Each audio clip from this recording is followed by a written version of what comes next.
Question religieuse. Voilà, et que simplement, voilà, en parlant de peuple, voilà, palestinien et israélien, en fait, on évacue en fait la vraie question qui est la question religieuse. Mais le peuple palestinien, ça, il n'incarne pas l'islam dans sa totalité, mon pauvre ami. Ni le monde arabe dans sa totalité. Ce n'est qu'un élément, un tout petit morceau, une toute petite parcelle du monde musulman et du monde arabe. C'est rien du tout. Mais par contre, il y a un nationalisme palestinien avec sa propre histoire. C'est pour ça que l'existence du peuple.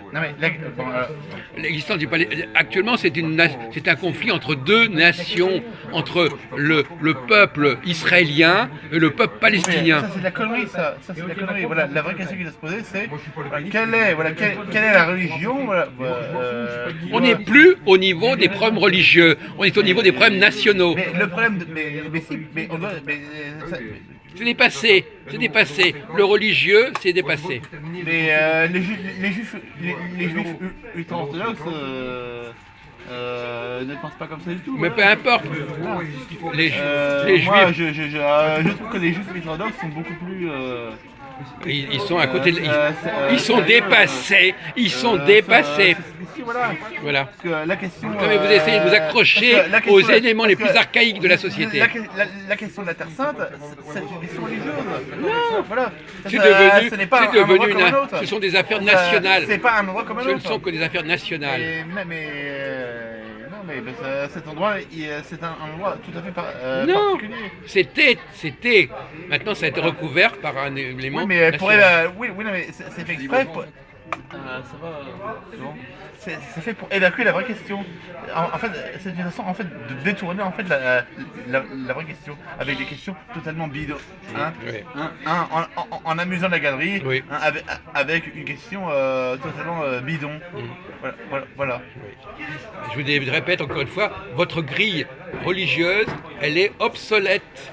Elle ne correspond plus à la réalité géopolitique. Voilà. D'ailleurs, je vais vous dire. D'ailleurs, par exemple, tiens, regardez, par exemple, si on regarde par exemple ici, là en France, là, les manifestations pro-palestiniennes. Ah, il y a ça qui est par terre là. C'est à moi ce sac et la veste aussi.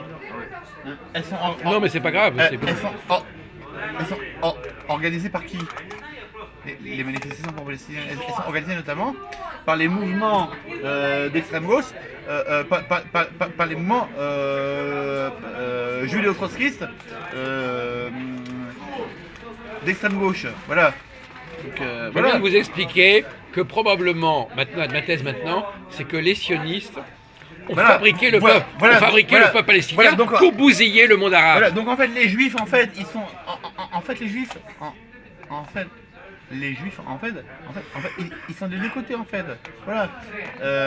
Ils sont ils sont du côté sioniste et ils sont du côté pro-palestinien judéo-trotskiste. Voilà. Oui. Voilà. Donc en fait, c'est du grand n'importe quoi en fait. Voilà, parce que d'un côté comme de l'autre, voilà, c'est les juifs qui tirent oui, pourquoi pas. Voilà. Pourquoi pas. Dans tous les domaines, les juifs sont au sommet. Ils sont dans tous les camps. Voilà, donc il ne faut pas se laisser enfermer là dans ces petits trucs là. Mais c'est l'élite des différents peuples et des différentes sociétés. Il ne faut pas se laisser enfermer là dans cette histoire bidon là. Parce que la France n'existe pas. Entre Palestiniens et Israéliens. La vraie question qui doit se poser là-bas en Terre Sainte, c'est la question religieuse. C'est la question religieuse. C'est dépassé. Parlez-moi, est-ce que la France existe? Est-ce que la France ça existe? Oui. Bon, quel rapport y a-t-il entre la France, l'identité française et l'identité chrétienne?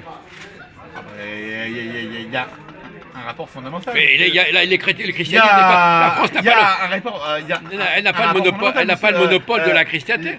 La France n'a pas la France, c'est le baptême du Clovis, monsieur, la France. Oui, d'accord. Elle n'a pas le monopole de la chrétienté. Non. Sans baptême de Clovis, vous pouvez pas dissocier le baptême de Clovis. Et la France, voilà. Alors là, vous rentrez dans le gros monde. Là, quand ça vous arrange, vous parlez de la France d'aujourd'hui. Quand ça vous arrange, vous parlez de la France d'il y a 500 ans. Ou 1500 ans. Actuellement, on est gouverné par la République, c'est l'anti-France, monsieur. Oui. La République, c'est pas la France, monsieur. Oui. Voilà. La République, ce n'est pas la France. voilà, et la République est fondamentalement Mais la France, anti-chrétienne. enfin, les enjeux de la République, voilà. la France n'est pas réduite. Pro-juive et anti-chrétienne. Mais voilà. les Espagnols aussi, Pro-juif, mais pro-musulman et anti-chrétienne. mais les voilà. Italiens aussi sont chrétiens, les Espagnols aussi sont chrétiens, les Allemands aussi sont chrétiens. Les Russes aussi sont chrétiens. Non, ils sont pour beaucoup. Non, les Allemands, ils sont pour beaucoup protestants. Les chrétiens, les protestants sont des chrétiens jusqu'à preuve du contraire. Pas du tout. Apprenez le catéchisme. Non. Les protestants sont des hérétiques, monsieur. On les appelle des chrétiens Mais dans non, les on les livres. appelle pas des chrétiens. Si, Non, on les appelle pas des chrétiens. si, on les appelle des chrétiens. C'est une c'est un mensonge. Ils sont pas catholiques, mais ils sont chrétiens. D'ailleurs, Les seuls qui sont chrétiens sont les catholiques, monsieur. Voilà. Ah bon? Eh oui. Ah bon, d'accord. Eh ben oui, monsieur. Voilà.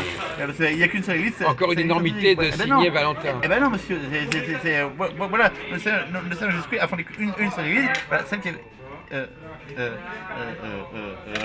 fondée sur Pierre. Voilà, Pierre. Voilà, Et Pierre. Voilà. Eh ben les protestants.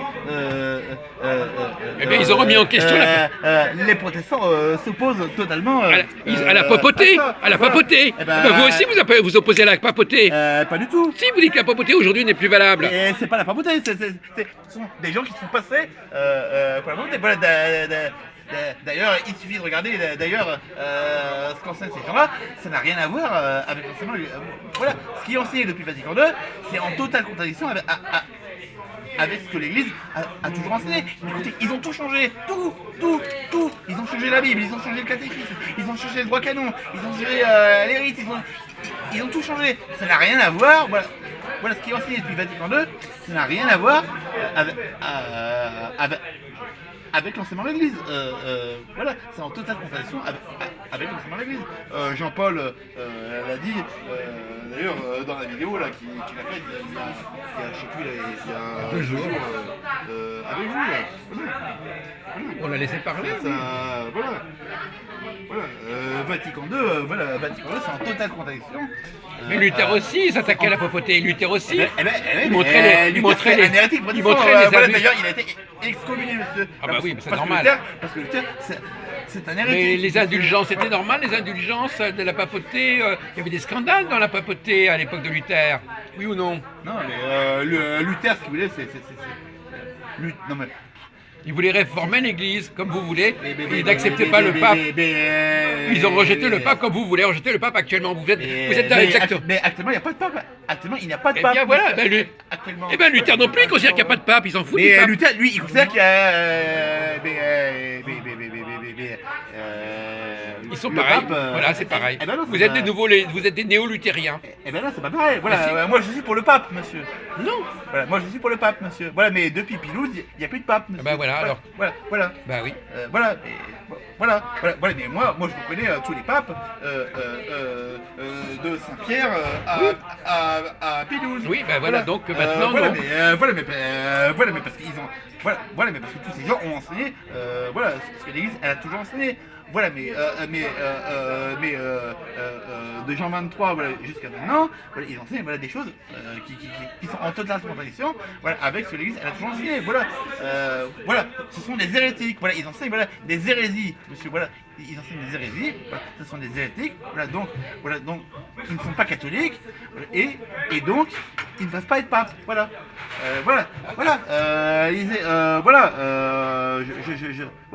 Je vous lis, attendez, je vais vous lire, tiens, attendez, oui, est-ce que vous connaissez le... Attendez, Non, je connais pas. le docteur d'église, attendez,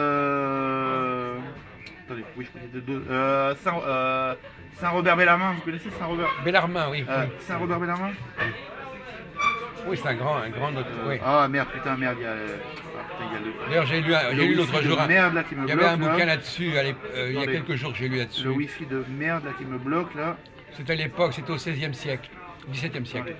Bellarmin, il a vécu au XVIIe siècle, à l'époque de Kepler, et voilà, à Prague, etc. Enfin, il vivait vers 1650, Bellarmin. Ah, mais là, ouais. Parce que là, il me bloque là, le wifi là. Parce que là j'ai plus de 4G là. Parce que là il faut que je rejoigne mon crédit là. Parce que j'aurais bien voulu vous lire ce que disait Saint-Robert Bellarmin là, mais.